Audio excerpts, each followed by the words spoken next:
गीता का 18वां अध्याय। उसके उपरांत अर्जुन बोले, हे महाभाव, हे अंतर्यामिन, हे वासुदेव, मैं संन्यास और त्याग के तत्व को पृथक पृथक जानना चाहता हूँ। इस प्रकार अर्जुन के पूछने पर श्री कृष्ण भगवान बोले, हे अर्जुन, कितने ही पंडित जन तो काम्य कर्मों के त्याग को संन्यास जानते हैं और कितने ही विचार कुशल पुरुष इस सब कर्मों के फल के त्याग को त्याग कहते हैं, तथा कई एक विद्वान ऐसे कहते हैं कि कर्म सभी दोषयुक्त है, इसलिए त्यागने के योग्य है, और दूसरे विद्वान ऐसे कहते हैं कि यज्ञ, दान और तप रूप कर्म त्यागने योग्य नहीं है। परंतु हे अर्जुन, उस त्याग के विषय में तू मेरे निश्चय को सुन। हे पुरुष श्रेष्ठ, वह त्याग सात्विक, राजस और तामस ऐसे तीनों प्रकारों का ही कहा गया है, तथा यज्ञ, दान और तप रूप कर्म त्यागने के योग्य नहीं है, किंतु वह निस्संदेह करना कर्तव्य है, क्योंकि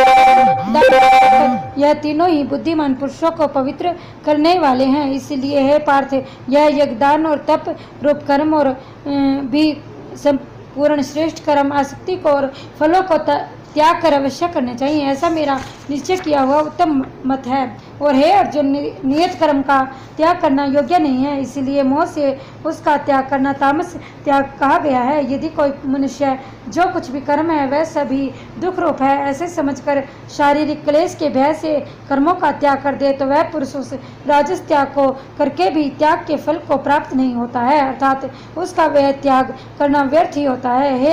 अर्जुन, करना कर्तव्य है ऐसे समझकर जो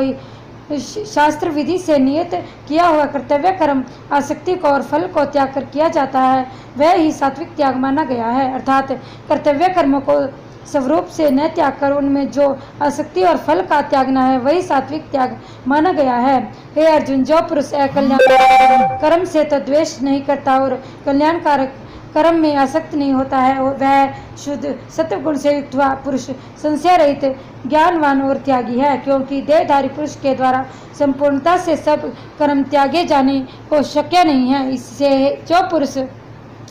कर्मों के फल का त्यागी है वही त्यागी है, ऐसा कहा जाता है। सकामी पुरुषों के कर्म का ही अच्छा और बुरा मिला हुआ ऐसे तीन प्रकार का फल मरने के पश्चात भी होता है, और वह त्यागी पुरुष के कर्मों का फल किसी भी काल में नहीं होता है, क्योंकि उनके द्वारा प्राप्त होने वाले कर्म वास्तव में कर्म नहीं है। हे महाभाव, संपूर्ण कर्मों की सिद्धि के लिए अर्थात संपूर्ण कर्मों के सिद्ध होने में यह 5 हेतु सांख्य सिद्धांतों में कहे गए हैं, उनको तू मेरे से भली प्रकार जान। हे अर्जुन, इस विषय में आधार और कर्ता तथा न्यारी न्यारे कर्ण और नाना प्रकार की न्यारी न्यारी चेष्टा एवं वैसे ही 5वां हेतु देव कहा गया है, क्योंकि मनुष्य मन, वाणी और शरीर से शास्त्र के अनुसार अथवा विपरीत भी जो कुछ कर्म आरंभ करता है उसके यह 5 ही कारण है। परंतु ऐसा होने पर भी जो पुरुष अशुद्ध बुद्धि होने के कारण उस विषय में केवल शुद्ध रूप स्वरूपात्मा को करता देखता है, वह मलिन बुद्धि वाला अज्ञानी यथार्थ नहीं देखता है। हे अर्जुन, जिस पुरुष के अंतःकरण में मैं करता हूँ ऐसा भाव नहीं है, और तथा जिसकी बुद्धि सांसारिक पदार्थों में और संपूर्ण कर्मों में लिपायमान नहीं होती, वह पुरुष इन सब लोगों को मार कर भी वास्तव में न तो मरता है और न पाप से बनता है। हे भारत, ज्ञाता, ज्ञान और ज्ञेय यह तीनों तो कर्म के प्रेरक है, अर्थात इन तीनों के संयोग से तो कर्म में प्रवृत्त होने की इच्छा उत्पन्न होती है, और कर्ता, करण और क्रिया यह तीनों कर्म के संग्रह है, अर्थात इन तीनों के संयोग से कर्म बनता है। उन सब में ज्ञान और कर्म तथा कर्ता भी गुणों के भेद से सांख्य शास्त्र में 3-3 प्रकार से कहे गए हैं, उनको भी तो मेरे से भली प्रकार सुन। हे अर्जुन, जिस ज्ञान से मनुष्य पृथक पृथक सब भूतों में एक अविनाशी परमात्म भाव को विभाग रहित समभाव से स्थित देखता है, उस ज्ञान को तू सात्विक जान। और जो ज्ञान अर्थात जिस ज्ञान के द्वारा मनुष्य संपूर्ण भूतों में भिन्न भिन्न प्रकार के अनेक भावों को न्यारा न्यारा करके जानता है, उस ज्ञान को तू राजस जान।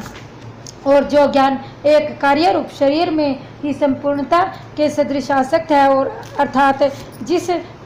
विपरीत ज्ञान के द्वारा मनुष्य एक क्षण भंगुर नाशवान शरीर को ही आत्मा मानकर उसमें सर्व सब की भांति आसक्त रहता है, और तथा जो बिना युक्ति वाला तत्वार्थ से रहित और तुच्छ है वह ज्ञान तामस कहा गया है। हे अर्जुन, जो कर्म शास्त्र विधि से नियत किया हुआ और कर्तापन के अभिमान से रहित फल को न चाहने वाले पुरुष द्वारा बिना राग द्वेष के किया हुआ है वह कर्म सात्विक कहा जाता है। और जो कर्म बहुत परिश्रम से युक्त है तथा फल को चाहने वाले और अहंकार युक्त पुरुष द्वारा किया जाता है वह कर्म राजस कहा गया है। तथा जो कर्म परिणाम, हानि, हिंसा और सामर्थ्य को न विचार कर केवल अज्ञान से आरंभ किया जाता है वह कर्म तामस कहा जाता है। हे अर्जुन, जो कर्ता आसक्ति से रहित और अहंकार के वचन न बोलने वाला, धैर्य और उत्साह से युक्त कार्य के सिद्ध होने और न होने में हर्ष, शोक आदि विकारों से रहित है वह कर्ता तो सात्विक कहा जाता है। जो आसक्ति से युक्त कर्मों के फल को चाहने वाला और लोभी है तथा दूसरों को कष्ट देने के स्वभाव वाला तथा अशुद्धचारी है और हर्ष शोक से लिपायमान है वह कर्ता राजस कहा गया है। जो विक्षेप युक्त चित्त वाला, शिक्षा से रहित, घमंडी, धूर्त और दूसरे की आजीविका का नाशक तथा शोक करने के स्वभाव वाला, आलसी और दीर्घ सूत्री है वह कर्ता तामस कहा जाता है। हे अर्जुन, तो बुद्धि का धारण शक्ति का भी गुणों के कारण तीन तीन प्रकार का भेद संपूर्णता से विभाग पूर्वक मेरे से कहा हुआ सुन। हे पार्थ, प्रवृत्ति मार्ग और निवृत्ति मार्ग और को तथा कर्तव्य और अकर्तव्य को एवं भय और अभय को तथा बंधन और मोक्ष को जो जिस बुद्धि तत्व से जानती है वह बुद्धि सात्विकी है। हे पार्थ, जिस बुद्धि के द्वारा मनुष्य धर्म और अधर्म को तथा कर्तव्य और अकर्तव्य को भी यथार्थ नहीं जानता है वह बुद्धि राजसी है। और हे अर्जुन, जो तमोगुण से आवृत हुई बुद्धि अधर्म को धर्म मानती है तथा और जो भी संपूर्ण अर्थों को विपरीत ही मानती है वह बुद्धि तामसी है। हे पार्थ, ध्यान योग के द्वारा जिस अव्यभिचारिणी धारणा से मनुष्य मन, प्राण और इंद्रियों की क्रियाओं को धारण करता है वह धारणा तो सात्विकी है। और हे पृथा पुत्र अर्जुन, फल की इच्छा वाला मनुष्य अति आसक्ति से जिस धारणा के द्वारा धर्म, अर्थ और कामों को धारण करता है वह धारणा राजसी है। तथा हे पार्थ, दुष्ट बुद्धि वाला मनुष्य जिस धारणा के द्वारा निद्रा, भय, चिंता और दुखों को तथा उन्मत्तता को नहीं छोड़ता है अर्थात धारण किए रहता है वह धारणा तामसी है। हे अर्जुन, अब सुख भी तो तीन प्रकार का मेरे से सुन। हे भरत श्रेष्ठ, जिस सुख में साधक पुरुष भजन, ध्यान और सेवा आदि के अभ्यास से रमन करता है और दुखों के अंत को प्राप्त होता है वह सुख प्रथम साधन में आरंभ काल में यद्यपि विष के सदृश भासता है परंतु परिणाम में अमृत के तुल्य है। इसीलिए जो भगवत विषयक बुद्धि के प्रसाद से उत्पन्न हुआ सुख है वह सात्विक कहा गया है।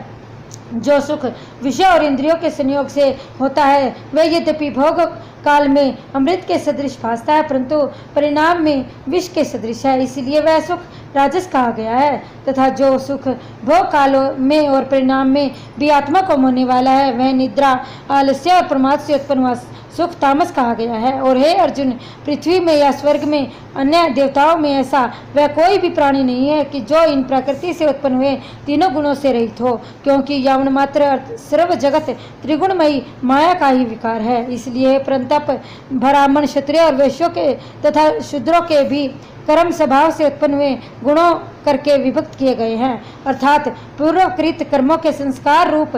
स्वभाव से उत्पन्न हुए गुणों के अनुसार विभक्त किए गए हैं। उनमें अंतःकरण का निग्रह, इंद्रियों का दमन, बाहर भीतर की शुद्धि, धर्म के लिए कष्ट सहन करना तथा क्षमा भाव एवं मन, इंद्रियों और शरीर की सरलता, आसक्ति, बुद्धि, शास्त्र विषयक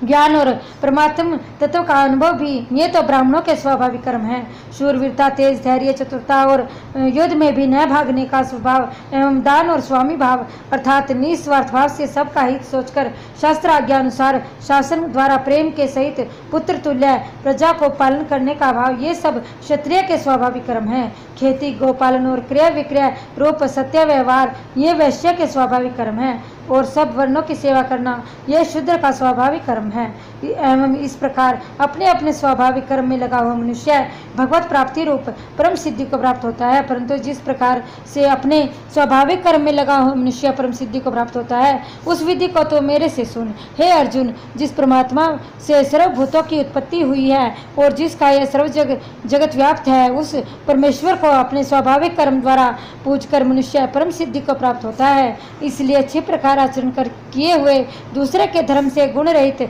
भी अपना धर्म श्रेष्ठ है, क्योंकि स्वभाव से नियत किए हुए सब धर्म रूप कर्म को करता हुआ मनुष्य पाप को नहीं प्राप्त होता। अतः हे कुंती पुत्र, दोषयुक्त भी स्वाभाविक कर्म को नहीं त्यागना चाहिए, क्योंकि धुएं से अग्नि के सदृश सभी कर्म किसी न किसी दोष से आवृत है। हे अर्जुन, सर्वत्र आसक्ति रहित बुद्धि वाला, सुप्रिया रहित और जीते हुए अंतःकरण वाला पुरुष सांख्य योग के द्वारा भी परम नष्कर्म सिद्धि को प्राप्त होता है, अर्थात क्रिया रहित शुद्ध सच्चिदानंद घन परमात्मा की प्राप्ति रूप परम सिद्धि को प्राप्त होता है। इसलिए हे कुंती पुत्र, अंतःकरण की शुद्धि रूप सिद्धि को प्राप्त हुआ पुरुष जैसे सांख्य योग के द्वारा सच्चिदानंद घन ब्रह्म को प्राप्त होता है, तथा जो तत्व ज्ञान की निष्ठा है उसको भी तो मेरे से संक्षेप में जान। हे अर्जुन, विशुद्ध बुद्धि से युक्त एकांत और शुद्ध देश का सेवन करने वाला तथा मिताहारी, जीते हुए मन वाणी शरीर वाला और दृढ़ वैराग्य की को भली प्रकार प्राप्त हुआ पुरुष निरंतर ध्यान योग के परायण हुआ, सात्विक धारणा से अंत्यकरण को वश में करके तथा शब्द आदि विषयों को त्याग कर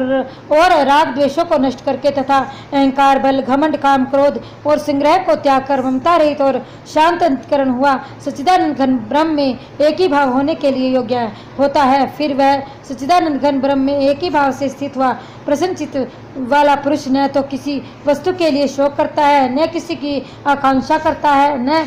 एवं सब भूतों में समभाव हुआ मेरी प्राभक्ति को प्राप्त होता है। उस प्राभक्ति के द्वारा मेरे को तत्व से भली प्रकार जानता है कि मैं जो और जिस प्रभाव वाला हूँ, तथा उस भक्ति से मेरे को तत्व से जानकर तत्काल ही मेरे में प्रवेश हो जाता है, अर्थात अनन्य भाव से मेरे को ही प्राप्त हो जाता है। फिर उसकी दृष्टि में मुझ वासुदेव के सिवा और कुछ भी नहीं रह जाता। मेरे प्राण हुआ निष्काम कर्मयोगी तो संपूर्ण कर्मों में सदा करता हुआ भी मेरी कृपा से सनातन अविनाशी परम पद को प्राप्त हो जाता है। इसलिए हे अर्जुन, तो सब कर्मों को मन से मेरे में अर्पण करके मेरे प्राण हुआ समत्व बुद्धि रूप निष्काम कर्मयोग का अवलंबन करके निरंतर मेरे में चित वाला हो। इस प्रकार तो मेरे में निरंतर मन वाला हुआ मेरी कृपा के से जन्म मृत्यु आदि सब संकटों को अनायास ही तर जाएगा, और यदि अहंकार के कारण मेरे वचनों को नहीं सुनेगा तो नष्ट हो जाएगा और परमार्थ से भ्रष्ट हो जाएगा। जो तू अहंकार को अवलंबन करके ऐसा मानता है कि मैं युद्ध नहीं करूंगा, तो यह तेरा निश्चय मिथ्या है, क्योंकि क्षत्रियपन का स्वभाव तेरे को जबरदस्ती युद्ध में लगा देगा। हे अर्जुन, जिस कर्म को तू मोह से नहीं करना चाहता है उसको भी अपने पूर्वकृत स्वाभाविक कर्म से बंधा हुआ तू परवश होकर करेगा, क्योंकि हे अर्जुन, शरीर रूप यंत्र में आरूढ़ हुए संपूर्ण प्राणियों को अंतर्यामी परमेश्वर अपनी माया से उनके कर्मों के अनुसार भ्रमाता हुआ सब भूत प्राणियों के हृदय में स्थित है। इसलिए हे भारत, सब प्रकार से उस परमेश्वर की ही अनन्य शरण को प्राप्त हो। उस परमात्मा की कृपा से ही परम शांति को और सनातन परम धाम को प्राप्त होगा। इस प्रकार यह गोपनीय से भी अति गोपनीय ज्ञान मैंने तेरे लिए कहा है। इस रहस्य युक्त ज्ञान को संपूर्णता से अच्छी प्रकार विचार के करके तू जैसा चाहता है वैसे ही कर, अर्थात जैसी तेरी इच्छा हो वैसा ही कर। इतना कहने पर भी अर्जुन का कोई उत्तर न मिलने पर श्री कृष्ण भगवान फिर बोले, हे अर्जुन, संपूर्ण गोपनीयों से भी अति गोपनीय मेरे परम रहस्य युक्त वचन को तू फिर सुन, क्योंकि तू मेरा अतिशय प्रिय है। इससे यह परम हितकारक वचन मैं तेरे लिए कहूँगा। हे अर्जुन, तू केवल मुझ सच्चिदानंद घन वासुदेव परमात्मा में ही अनन्य प्रेम से नित्य निरंतर अचल वाला मन वाला हो, और मुझ परमेश्वर को ही अतिशय श्रद्धा भक्ति सहित निष्काम भाव से नाम गुण और प्रभाव के श्रवण कीर्तन मनन और पठन पाठन द्वारा निरंतर भजने वाला हो, तथा मेरा शंख चक्र गदा पंद और किरीट कुंडल आदि विभूषणों से युक्त पीताम्बर मनमाला और कौस्तुभ मणिधारी विष्णु का मन वाणी और शरीर के द्वारा संपूर्ण अर्पण करके अतिशय श्रद्धा भक्ति और प्रेम से विहलता पूर्वक पूजन करने वाला हो, और मुझ सर्वशक्तिमान विभूति बल ऐश्वर्य माधुर्य गंभीरता उदारता और वात्सल्य और सुहृदता आदि गुणों से संपूर्ण करके आश्चर्य रूप वासुदेव को विनय भाव पूर्वक भक्ति सहित शास्त्रांग दंडवत करने प्रणाम कर। ऐसा करने से तो मेरे को ही प्राप्त होगा, यह मैं तेरे लिए सत्य प्रतिज्ञा करता हूँ, क्योंकि तो मेरा अत्यंत प्रिय सखा है। इसलिए सर्वधर्मों को अर्थात संपूर्ण कर्मों के आश्चर्य को त्याग कर केवल एक मुझ वासुदेव सच्चिदानंद घन वासुदेव परमात्मा की ही अनन्य शरण को प्राप्त हो। मैं तेरे को संपूर्ण पापों से मुक्त कर दूंगा। तो शोक अर्जुन, इस प्रकार तेरे हित के लिए कहे हुए इस गीता रूप परम रहस्य को किसी काल में भी न तो तप रहित मनुष्य के प्रति कहना चाहिए और न भक्ति रहित के प्रति, न बिना सुनने वाले की इच्छा के प्रति कहना चाहिए, एवं जो मेरी निंदा करता है उसके प्रति भी नहीं कहना चाहिए, परंतु जिनमें यह सब दोष नहीं हो ऐसे भक्तों के प्रति प्रेम पूर्वक उत्साह के सहित कहना चाहिए। क्योंकि जो पुरुष मेरे में परम प्रेम करके इस परम रहस्य युक्त गीता शास्त्र को मेरे भक्तों को पढ़ेगा, भक्तों में कहेगा, अर्थात निष्काम भाव से प्रेम पूर्वक मेरे भक्तों को पढ़ावेगा या अर्थ की व्याख्या द्वारा इसका प्रचार करेगा, वह निस्संदेह मेरे को ही प्राप्त होगा और न तो उससे बढ़कर मेरा अतिशय प्रिय कार्य करने वाला मनुष्यों में कोई है, न उससे बढ़कर मेरा अत्यंत प्यारा पृथ्वी में दूसरा कोई होगा। तथा हे अर्जुन, जो पुरुष इस धर्म में हम दोनों के संवाद रूप गीता शास्त्र को पढ़ेगा, अत्यंत अर्थात नित्य पाठ करेगा, उसके द्वारा मैं ज्ञान योग से पूजित होऊंगा, ऐसा मेरा मत है। जो पुरुष श्रद्धा युक्त और दोष दृष्टि से रहित हुआ इस गीता शास्त्र का श्रवण भी करेगा, वह भी पापों से मुक्त हुआ उत्तम कर्म करने वालों के श्रेष्ठ लोकों को प्राप्त होगा। इस प्रकार गीता का महात्म्य कहकर भगवान श्री कृष्णचंद्र आनंद कंद ने अर्जुन से पूछा, हे पार्थ, क्या यह मेरा वचन तैने एकाग्रचित से श्रवण किया और हे धनंजय, क्या तेरा ज्ञान से उत्पन्न हुआ मोह नष्ट हुआ? इस प्रकार भगवान के पूछने पर अर्जुन बोले, हे अच्युत, आपकी कृपा से मेरा मोह नष्ट हो गया है और मुझे स्मृति प्राप्त हुई है, इसलिए मैं संशय रहित हुआ स्थित हूँ, मैं और आपकी आज्ञा का पालन करूँगा। इसके उपरांत संजय बोले, हे राजन, इस प्रकार मैंने श्री वासुदेव के और महात्मा अर्जुन के इस अद्भुत रहस्य युक्त और रोमांचक कारक संवाद को सुना, कैसे कि श्री व्यास जी की कृपा से दिव्य दृष्टि द्वारा मैंने इस परम रहस्य युक्त गोपनीय योग को साक्षात कहते हुए स्वयं योगेश्वर श्री कृष्ण भगवान से सुना है। इसलिए हे राजन, श्री कृष्ण भगवान और अर्जुन के इस रहस्य युक्त कल्याणकारक और अद्भुत संवाद को पुनः पुनः स्मरण करके मैं बारंबार हर्षित होता हूँ तथा हे राजन, श्री हरि के उस अद्भुत रूप को भी पुनः स्मरण करके मेरे चित्त में महान आश्चर्य होता है और मैं बारंबार हर्षित होता हूँ। हे राजन, विशेष क्या कहूँ, जहाँ योगेश्वर श्री कृष्ण भगवान है, जहाँ गांडीवधारी धनुषधारी अर्जुन है, वहीं पर श्री विजय विभूति और अचल नीति है, ऐसा मेरा मत है।